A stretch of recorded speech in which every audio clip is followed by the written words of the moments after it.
అందరికీ నమస్కారం. నిన్న దేశవ్యాప్తంగా గణతంత్ర దినోత్సవ వేడుకలు ఘనంగా జరుపుకున్నారు. ఈ మధ్య ప్రభుత్వ కార్యాలయాలు, విద్యాసంస్థల్లోనే కాకుండా ప్రైవేట్ కమ్యూనిటీల్లో కూడా ఈ వేడుకలు జరుపుకుంటున్న విషయం మీకందరికీ తెలిసిందే.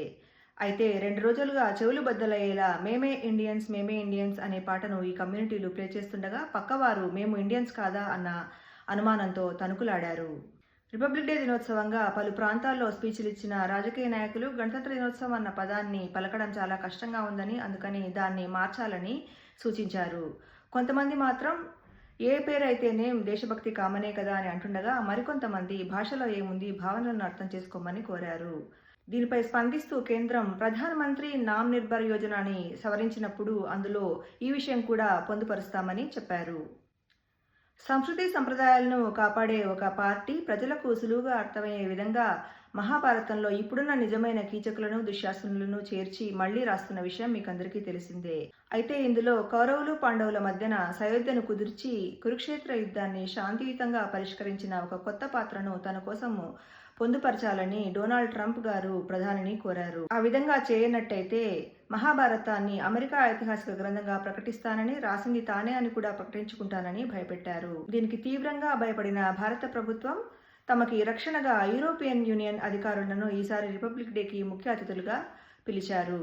రిపబ్లిక్ డే పరేడ్లో పాల్గొనే శకటాల్లో తాను కూడా ఫ్యాన్సీ డ్రెస్ వేస్తానని ప్రధానమంత్రి మారాన్ చేయగా, ఈసారి వద్దని వచ్చే సంవత్సరం ప్రధాని కోసం ఒక ప్రత్యేక శకటాన్ని ఏర్పాటు చేస్తామని ఆయనని బుజ్జగించారు.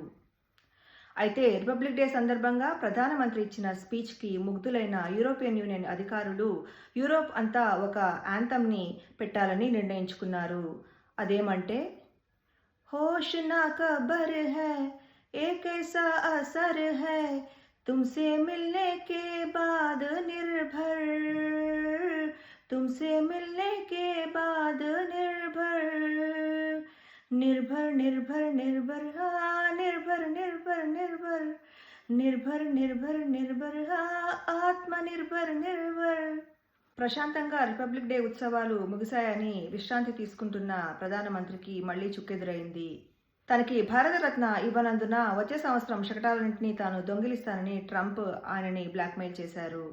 ఇదిలా ఉండగా మదర్ ట్యాక్సెసా ఫిబ్రవరి 1న ప్రవేశపెట్టబోయే బడ్జెట్ గురించి అందరూ చాలా ఆసక్తిగా ఎదురుచూస్తున్నారు. వివరాల్లోకి పోతే బడ్జెట్లో వీలైతే 2 సంస్కృత శ్లోకాలు లేదంటే ఒక తమిళ పద్యం నేర్చుకోవచ్చని కొంతమంది ఉవ్విళ్లూరుతుండగా, రాజకీయ నాయకులు మాత్రం నిద్రలేమితో బాధపడుతున్న వాళ్ళందరూ 1 గంటైనా కనీసం నిద్రపోవచ్చని ఆశపడుతున్నారు. ఇట్లాంటి పగులుతున్న వార్తల కోసం చూస్తూనే ఉండండి మీ పరిస్థితి న్యూస్ ఛానల్. Thank you.